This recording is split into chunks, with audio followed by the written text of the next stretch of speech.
মূল লক্ষ্য হচ্ছে কি আমরা শুধু মিডল ইস্ট আর মালয়েশিয়াতে সীমাবদ্ধ থাকবো না, আমরা আমাদের চোখটা একটু অন্যদিকে ফিরিয়েছি। আমরা ইউরোপ, মূলত ইস্ট ইউরোপ, ইটালি অবশ্যই আছে, আর হচ্ছে জাপান কোরিয়ার দিকে চোখ ফিরিয়েছি। সব কাজ করতে পারবো না, অল্প সময়ের জন্য আসলে এসব কাজ করা যায় না। ফাউন্ডেশনটা তৈরি করে দিয়ে যাচ্ছি। আমি বিশ্বাস করি আগামী 2-3 বছরের মধ্যে যদি এই আমাদের নীতিমালাগুলো বা আমরা যে পদক্ষেপগুলো নিয়েছি এটা যদি কন্টিনিউশন থাকে, আগামী 2-3 বছরের মধ্যে আমাদের বিদেশের শ্রম বাজারের ক্ষেত্রে খুব উল্লেখযোগ্য এবং আশাব্যঞ্জক পরিবর্তন আসবে। আমাদের সাথে মালয়েশিয়া আগের গভর্নমেন্টের আমাদের চুক্তি হয়ে আছে যে আমরা রিক্রুটিং এজেন্টদের লিস্ট পাঠাবো, লিস্ট দেখে তারা ডিসাইড করবে, এটা চুক্তিতে আছে। চুক্তি কি আমি কি জোর করে চেঞ্জ করতে পারি? আমি কনভিন্স করার চেষ্টা করছি, অনেকভাবে বোঝানোর চেষ্টা করছি, and hoping for the best, but I don't know what will come at the end of the day. ঠিক আছে, আমরা চেষ্টা করছি। আর আপনার বিদেশে শ্রমিকদের সুরক্ষার জন্য অনেক পদক্ষেপ নিয়েছি। কাতার, ওমান, সৌদি আরব, সংযুক্ত আরব আমিরাত, কুয়েতে ল ফার্ম নিয়োগ করা হয়েছে। এর মধ্যে কোনোটাতে আগে ছিল, কোনোটাতে আগে ছিল না। অন্যান্য দেশে ল ফার্ম নিয়োগের ব্যবস্থা করছি। সৌদি আরব, জর্ডন, ওমানে অনিয়মিত নারী শ্রমিকদের নিয়মিত করার ব্যবস্থা নেওয়া হয়েছে। আপনাদের কাছে মনে হতে পারে ওনারা নিজেরাই সমস্ত সিদ্ধান্ত নেয়। সারওয়ার আমার সাথে ছিল মিটিংয়ে, আমরা মিটিং করে অনেক রিকোয়েস্ট করেছি, এবং সেকেন্ড টাইম মিটিং যখন গিয়েছিলাম আমার মনে আছে সৌদি মিনিস্টার আমাকে বলছিল যে এরকম তোমার জন্য একটা গুড নিউজ আছে, গতবার তোমরা বলে গিয়েছিলাম, আমরা এবার নারী শ্রমিকদেরকে যারা ইরেগুলার তাদেরকে রেগুলার করার ব্যবস্থা করছি।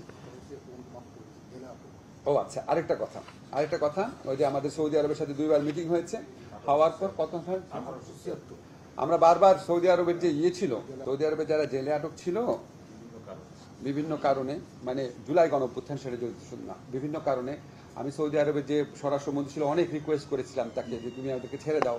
তো উনি আমাকে বলেছিল বিবেচনা করবে। 1876 জনকে ওনারা ছেড়ে দিয়েছে সৌদি আরবের সাথে কথা বলার পর।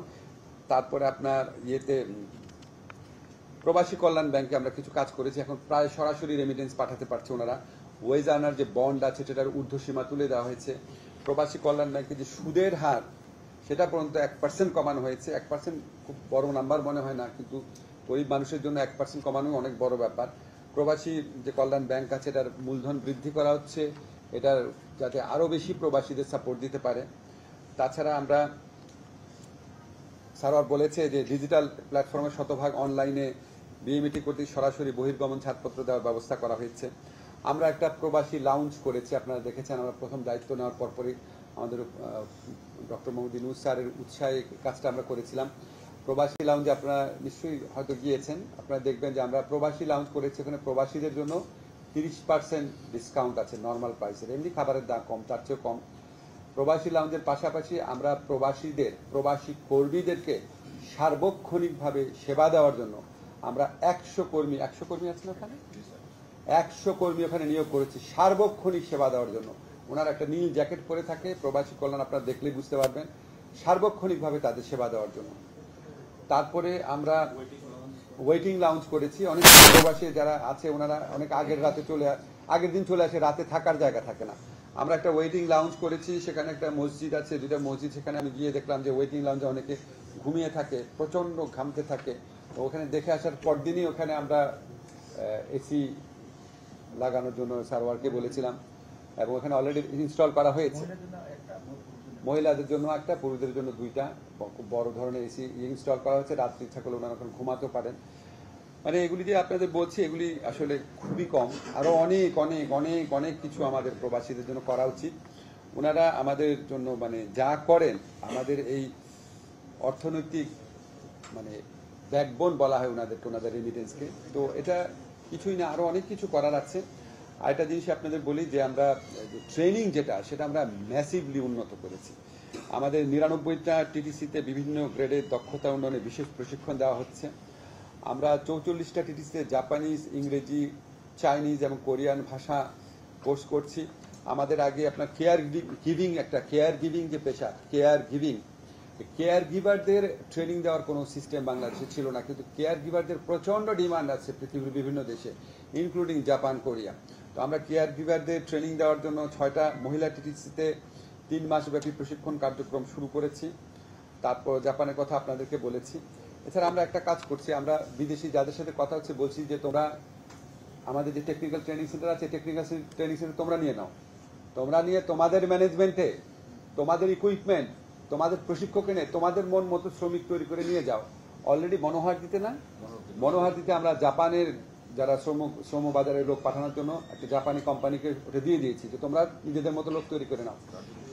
কার্যক্রম শুরু হয়েছে। আমাদের মূল লক্ষ্য হচ্ছে কি, আমরা শুধু মিডল ইস্ট আর মালয়েশিয়াতে সীমাবদ্ধ থাকবো না।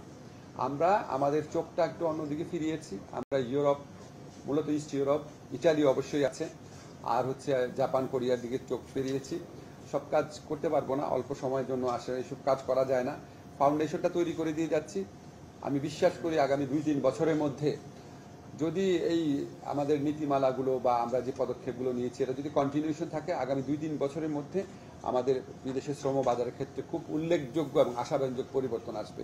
আমরা উন্নত দেশগুলোতে আধা দক্ষ বা পুরো দক্ষ কর্মী পাঠাতে পারবো। ইনশাল্লাহ রেমিটেন্স বৃদ্ধি পাবে, ওখানে যারা বিদেশি শ্রমিক আছেন তারা অনেক ভালো থাকবে। এছাড়া আমরা অনেক আইনগত পরিবর্তন করেছি, আইনগত সংস্কার করেছি।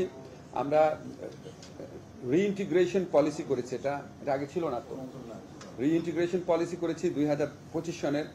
সাব এজেন্ট যারা আছে তাদের বিরুদ্ধে কিছু কমপ্লেইন থাকে, ওনাদেরকে জবাবদিহিতা নিশ্চিত করার জন্য বৈদেশিক কর্মসংস্থান অভিবাসী রিক্রুটিং এজেন্ট লাইসেন্স ও সাব এজেন্ট নিবন্ধন ও আচরণ বিধিমালা প্রণয়ন করেছি।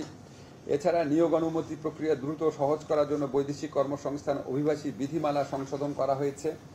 রিক্রুটিং এজেন্টদের যারা অপরাধ করবেন তাদের অপরাধের তাৎক্ষণিক শাস্তি প্রদানের জন্য মোবাইল কোর্টের সহযোগিতা, মোবাইল কোর্টের আওতা বৃদ্ধি করা হয়েছে।